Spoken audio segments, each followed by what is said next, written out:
Welcome to How to Build a Growth Strategy. What I'm going to talk about today is more about the process of how to build a growth strategy and not necessarily, a sort of silver bullet, but we'll get to that in just a second. Before we jump into all of that, this is me. You guys here know a little bit about me, but of course I started off working after grad school in politics, which was strange to say the least. One of the things, the only reason why I make mention of it now is because one of the things when you're working political campaigns that most people who don't know about it, is that you're always working with like a severely limited number of resources and you never have enough time. And so one of the things that it teaches you is obviously how to do more with less. Perhaps more importantly than that, it teaches you how to solve problems very quickly. And so I've used a lot of that experience as I've jumped into marketing through my time at Kaleido when I was at the agency there, through my time at Nutshell, which throughout the presentation, by the way, I'm going to be using as kind of like a framework to discuss how to build a growth plan. And now I still use it obviously every day as the VP of Growth here at MSC. For those all listening, if you have any questions ever, here's my information, my LinkedIn, my email. Send me a note, ask me anything. Always up to talk about this kind of stuff. I love talking. So the first thing that I want to get into a little bit is the difference between like the traditional growth plan and the way that we in the industry or the growth marketing industry talk about growth. And also I want to go through a couple of assumptions, some stuff that you should have like in order before you even think about starting to build a growth plan. But first, the traditional growth plan could include anything from like inorganic growth. That means adding new products to your company, changing your pricing model or your business model. So if you go to like Google growth plan, on the internet, you're going to find a whole laundry list of stuff that may or may not include having anything to do with marketing. So that's important to understand. What we're talking about today is really a growth marketing campaign or a growth marketing strategy that's going to acquire you new customers, whether that's your first customer or your 100th or beyond that. The other thing is that we have to check off a couple of assumptions, right? If these boxes aren't basically checked before we get into all this, then you don't want to start building a growth plan. So whether you obviously have a product yourself, or whether you know that there's a product market fit, whether you understand who your customer personas are, like who you're going after, if you have available budget and runway, the right team in place, of course, and then, the beginning of a brand, I say it takes time, right? So if you don't have a perfect brand right out of the gate, you can still build a growth plan, but you should have at least the first understanding of what your brand is. If you haven't checked all these boxes, then you just go back to the beginning and start working on these things before you jump into building a growth plan. The growth plan is what comes next. You can see on the right there, that chart that talks about the top 20 reasons that businesses fail. One of the things that I think is interesting that I see on there, this poor marketing is kind of high on the list. I would actually go as far as to say that I think that's probably a misreported thing. All the other things on the list are way more prominent. The fact that marketing is up there, my bet would be that they missed a couple of the things higher in the list or lower in the list and then blamed it on marketing. Once you're ready to build a growth plan, you have these assumptions checked off, right? You have these things that are working for you, and it's time to take it to the next step. So the most important thing to remember is there are no silver bullets. This is an iterative process. There's no one thing that's going to work for everybody. One company is going to build a certain kind of growth plan. It's going to work for them. Another company is going to build a different type of growth plan. There might be elements that are similar, but there's no such thing as one way to do it. In fact, as I note here, a presentation like this probably creates more questions than it does answers, which is why I put my information up at the beginning so you can ask me any type of question that you want. But that all being said, the devil is always in the details of these types of things, right? So what we're going to talk about today is really a process for how to build a growth plan. If you follow the process, you'll be able to build your own unique growth plan. And everything that you do that's going to matter is going to be in the execution, because it's going to be different for everybody. And not to be wildly contradictory, but there is one technical silver bullet that I want to get into at the end. And we'll leave that to the end. So stick around. So like I said before, everything comes down to process. I can't teach you how to build a growth plan for your business because I don't know your business. So this is about showing you a fairly simple way to build a growth plan every time, or at least a way to create and find or to create hypotheses and then test them, which is really like the core of that. So before we move on to like the exact process, I also wanted to show you that, yes, I do indeed know what I'm doing. So the results you're seeing on the screen are the results of the first growth plan that I built when I was working at Nutshell. I won't go over all the numbers, but the high level or the highlights from this particular thing is that I was able to cut our spend almost in half and grow top line by, let's see, what is that? Cut our spend by 42%, and grew MRR by almost 50%. So double top line inside of 8 months. And that's what a true growth plan can do for you, is these types of results. And the optimizations may not come where you think they are going to come from, which is why, again, it's really important to stick to the process. So there's a 6-step process I want to go over today. And the first step is to take inventory. When I say take inventory, that means take a look at your entire business from top to bottom, not only your entire business, but also your competitors. And to be super specific, start thinking about all the things you've tried from a marketing and or sales perspective in the past. Write them all down. You should get a big whiteboard, put it up in your office, and like live with this for at least a week or so. What have you tried in the past? What were the results from those things in the past?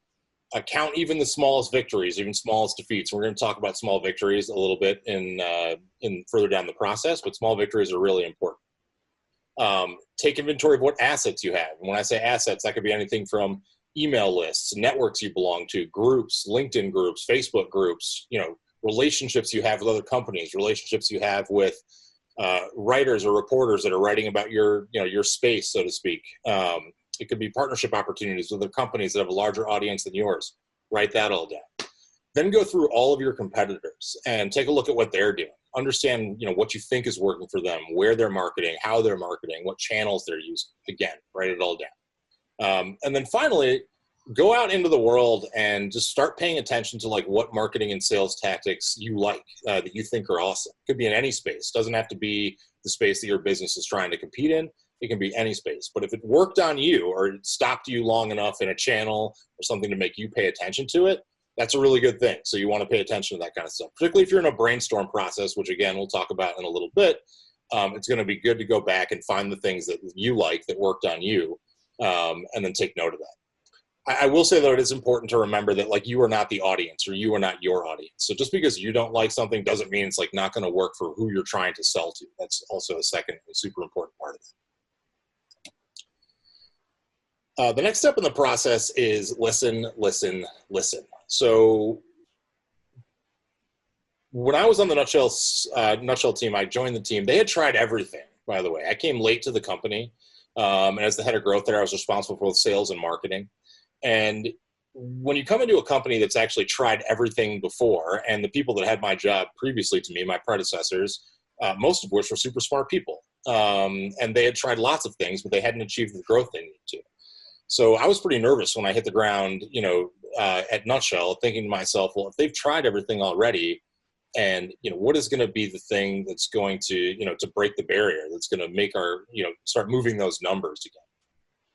And the thing with that is, if you don't have different experiences, you can't teach yourself how to think differently. So the thing that I did at Nutshell is one day I kind of woke up and I walked into the office and I thought to myself, I really want to understand, how our customers are thinking, why they come to us, what problems they're trying to solve beyond the ones that had already been told to me. And of course, Nutshell had been in business for almost 10 years at that point.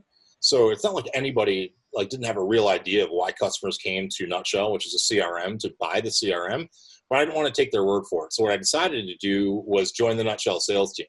When I say join the sales team, I don't mean like listen in on phone conversations. I mean, I turned myself into a BDR. So for the first couple of months, I did nothing but like sales qualification calls, which I'm sure if you've ever done that before, you can imagine like how frustrating that might be to a person who's supposed to be in charge of the entire marketing department.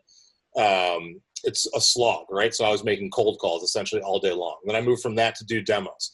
But what I did during that time is I talked to hundreds upon hundreds upon hundreds of customers. And I listened to them. And I wrote down the things that were common themes. I wrote down the things that I ran into more than once. I wrote down the strange things that I only encountered one time. And I just really got to know the people that we were selling to. And it created a bunch of huge opportunities for me. So you need to find a way to experience your product, your service through the lens of your customers and document everything. A secret to that, by the way, if you're a marketer, is during the process of that, and I screwed up because I should have done this at Nutshell because it would have made for great content. If you document everything, you can actually turn it into content and then throw it into your growth plan. And again, that's probably a whole other presentation, but I didn't do that. And when I think back about it, I really regret the fact that I didn't come in every day and like document my own personal journey from like BDR to demo back up to being, the head of growth, so to speak. Not that I ever stopped being that, but it would have made for great content. So, okay, so now that you have taken inventory of all of your company, you've taken inventory, all the things you've tried, you've listened to your customers, you've documented all this information. Now it's time to develop a hypothesis. And that's really like the central thing that a growth plan is about. The difference between a strategy and a tactic is the central hypothesis. A tactic is I'm going to run an ad on Facebook, or I'm going to run, a search campaign against these keywords. A hypothesis is an understanding about what you think about the behavior of your particular audience. So, for example, it's a science experiment. I mean, that's the best way to think about it, right? Is like you're going to, figure out what you think about something, you're going to devise a way to test it, which we'll talk about next. So like couch this a little bit in my Nutshell experience, again, is that our customers didn't need, before I got there, the assumption was that they just needed product demos. So in other words, that the working assumption on the team there was that the only thing that we needed to do to sell more Nutshell, which is true, by the way, the more people we gave demos to, the more people bought Nutshell, was that they just needed to see inside the product. But what I ended up figuring out and testing was the difference between, do they just need to see a demo or do they need custom setup time? And so when I built my growth plan there, again, which we'll come to in a little bit, is that my hypothesis was that they didn't just need a demo, that they needed the personal attention, and not a ton of it, but to show them how to set up Nutshell to solve their particular problem. So it wasn't just enough to identify their problem, and it wasn't just enough to show them the product and how it could solve it. You actually needed to jump in and set up the product with them, and then from there, you'd be able to increase your activation rate.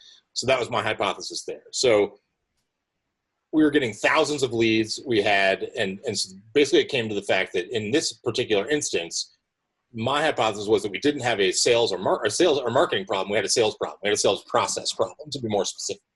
And as we do more of this work here at MSC, it's really interesting when you get with the team to work with your entire funnel, right, from top to bottom, because it's not always a marketing problem or a lead problem, and it's not always a sales problem. Sometimes the combination thereof. What I figured out in my first 2 weeks or first 3 months at Nutshell is, again, we didn't have a marketing problem. We had a sales problem, a very unique sales process problem. Then you got to devise a plan to test it. And this is where the rubber meets the road, right? This is the devil in the details, so to speak. This is all about execution. So this is where all your tactics come in. It's like, okay, if I'm going to say in this instance, right, that I want more of my customers and I think they need not product demos, but product setup time, how am I going to drive that behavior more effectively? How are we going to create more opportunities to sit with the customer and show them how to set up Nutshell? Or in your instance, how are you going to create the opportunities to drive whatever behavior it is that is included in your hypothesis? What channels and message and tactics, experiences will affect your audience the most? What's going to change their behavior? So my biggest piece of advice here is when you're looking at all the channels and tactics that you want to run, I hear a lot of talk about, on these days, I hear some great talk about what I'm about to say, but I hear a lot of talk all the time about scalable. What's scalable? How can we scale it? How are we going to scale that? I think a lot of teams waste a crap ton of time worrying about how they're going to scale something. So I'm going to jump on a little bit of a mini bandwagon, but I've been doing it as long as they have, which is to say, first do what's not scalable.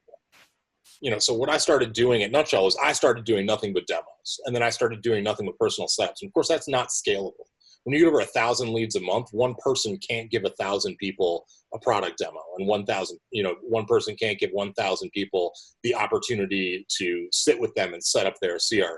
But I wanted to see if what was not scalable would affect our activation rate. When I say activation rate, that's like conversion from trial to customer in our instance. But if I wanted to see what was not scalable was going to drive the numbers at all. And this is where those small victories come in, which I want to talk about in a little bit. And because I think a lot of people think about growth plans and they read Sean Ellis or whatever else, and they see this like hockey stick experience, right? Like that's the only thing that ever shows up in growthhackers.com or sales hacker or HubSpot's blog or whatever the case might be is, I built my blog and grew it 1,000%, overnight. It's not reality, by the way. What leads up to real growth is going to be a bunch of small incremental victories, which leaves my next part. So once you've devised a plan to test it, which is all the marketing channels, all the tactics, and all the things you want to try, throw them on a board and then prioritize them, by the way, in order in which you think which one is going to have the largest impact first, and then work your way down the list that way. This is a piece of it. So the fifth part of my process here for you is a piece of advice that I got from, and I'm happy to share his name, which is my boss at Nutshell, whose name is Joe Malcoon. So the story here is that, so I show up at Nutshell. It's my first month on the job. The first month is me taking in all this data, just trying to understand where they are and what's been tried before, the inventory part, right? I'm in the inventory stage. And then I finally get to my hypothesis and I'm like, okay, now it's time for me to write up my growth plan. It's the first big presentation I have for the company. I'm a little nervous about it. They don't know me at all. I want them to know that I know my stuff. And so I built this growth plan out. When I look back on it now, I probably built a growth plan that was 2 full years of work.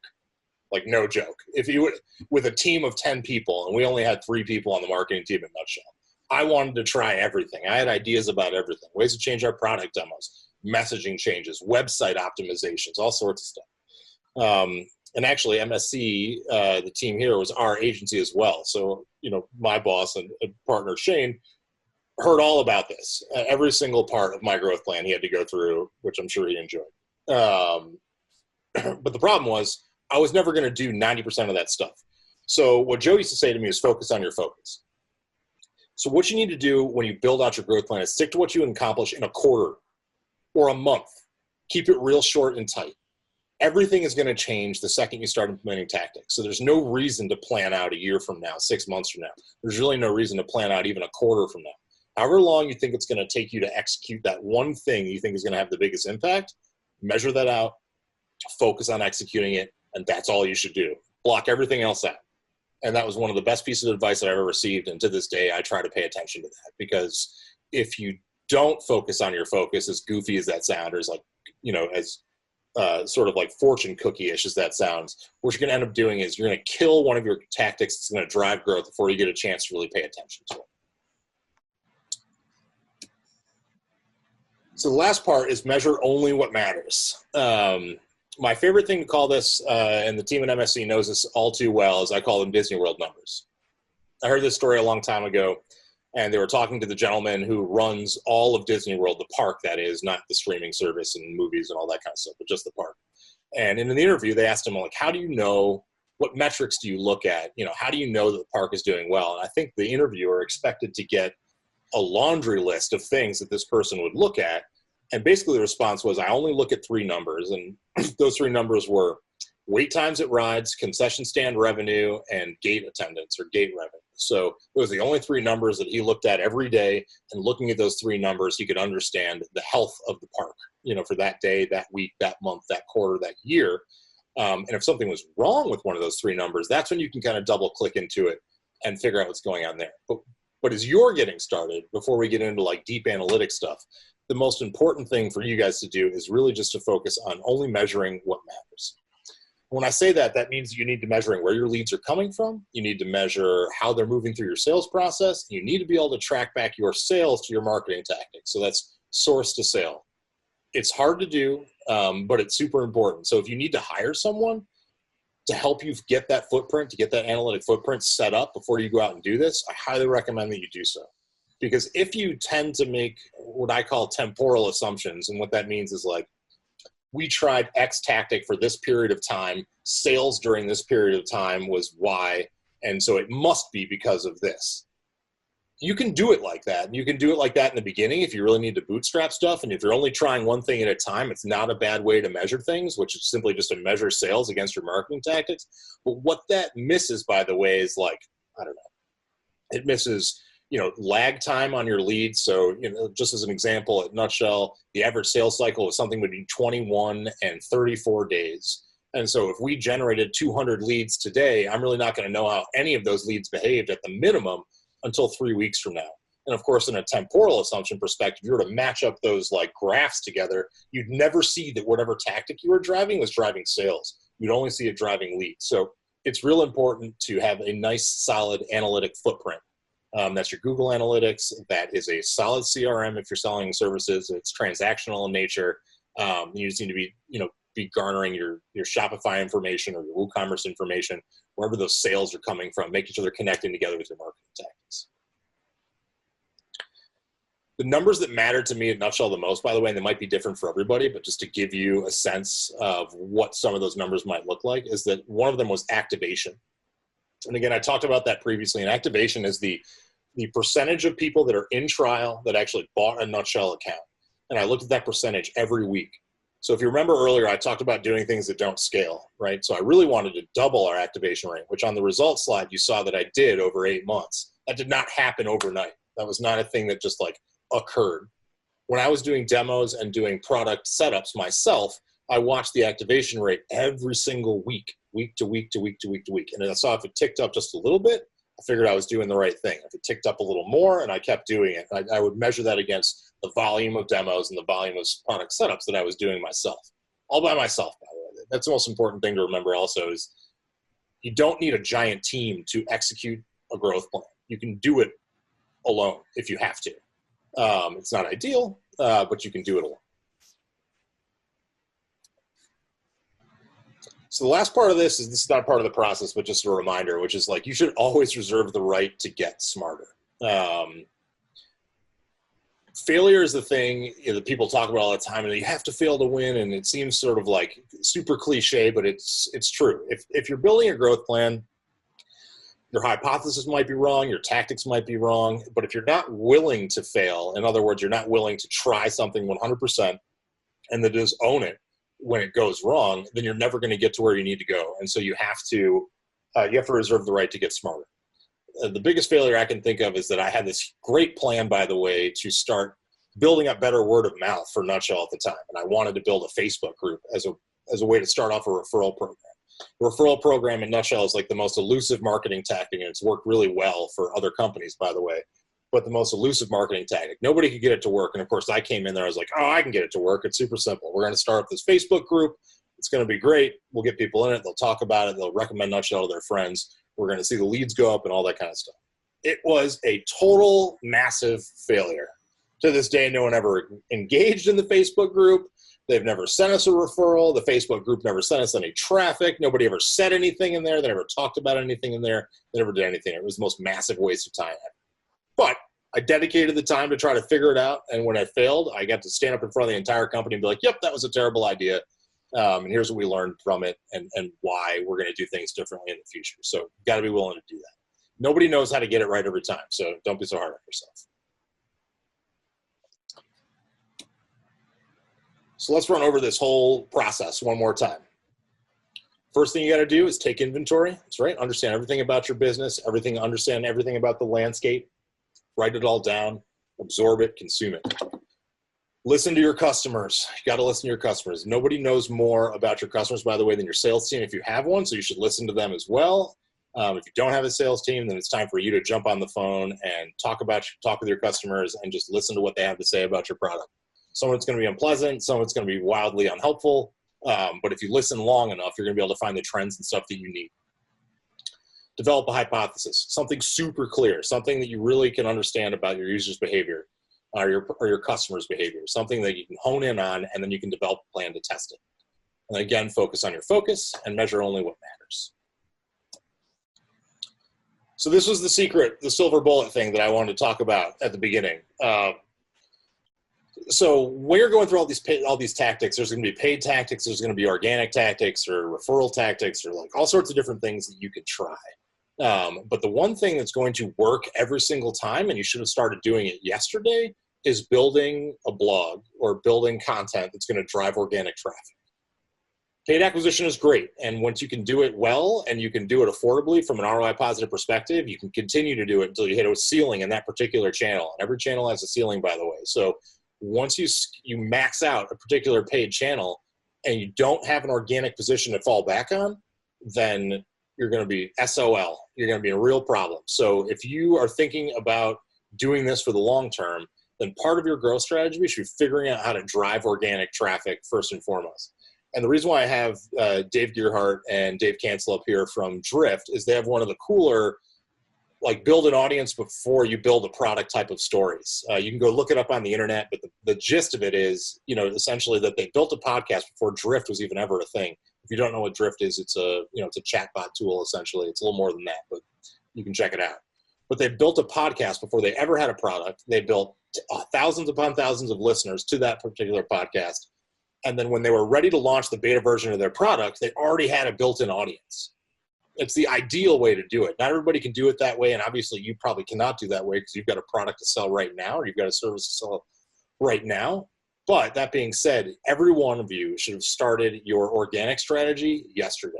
If you need help from a consultant, if you need help from an agency to figure out what keywords to go after or whatever else, content is going to be the best way for you to do this, obviously, and you have to start doing it today. Because at some point, you have to stop paid acquisition tactics in the sense that you're paying for the same real estate every day, every single time. And the only way to truly grow over time, you can ask any growth leader in the industry how they do it. It all comes back to organic traffic, whether that's a podcast, whether that's your blog, whatever else. And that was my number one goal at Nutshell, by the way, was to flip our paid acquisition versus our organic acquisition sort of model.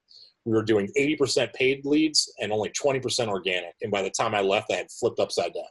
Didn't mean we stopped doing paid. It just meant that we put more focus and attention on our organic program, and those assets, right, whether it's a blog post that ranks or people that sign up for a podcast or whatever else, produced more leads than our paid program consistently. And now you've got all this free money, by the way. It changes the economics of your business, right? You've got more money to test on paid tactics you want to try, channels you want to try. You want to run out and run a TikTok campaign or whatever else. If you want to gamble with marketing, you need the money to do so. You need the money to be able to waste. And the only way to do that is to build an organic program. So I highly recommend that you start building audience. Second to last thing I wanted to go over is you definitely have to be a student. So this goes along with the reserve the right to be smarter, but you always have to be learning. Everything's always changing. And so I just put together a list of people that I really like to follow. Some of them I know, some of them I don't.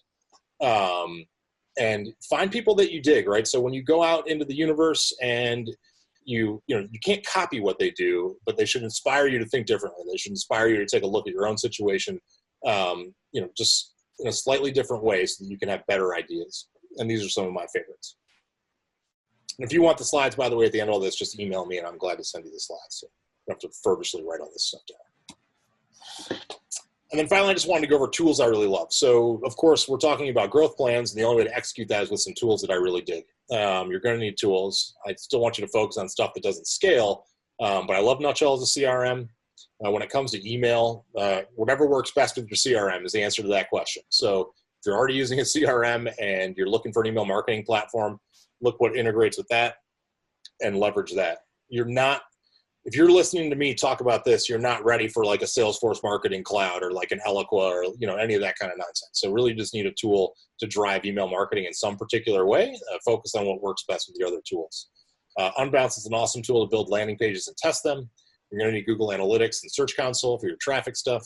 Supermetrics plus Google Sheets is the best poor man or woman's way to do data analysis. It's just going to allow you to pull data from a lot of disparate sources, get it into a Google Sheet, and be able to visualize it with simple charts. And then finally, if you're worried about building a website, my recommendation there is to use WordPress with Gutenberg blocks. And if you're interested in learning more about that, you can give me a shout or Google it. And seriously, reach out to me with any questions you might have. I love talking about this stuff. I would love to hear feedback on the presentation itself, things you liked, things you didn't like, stuff you thought it was missing.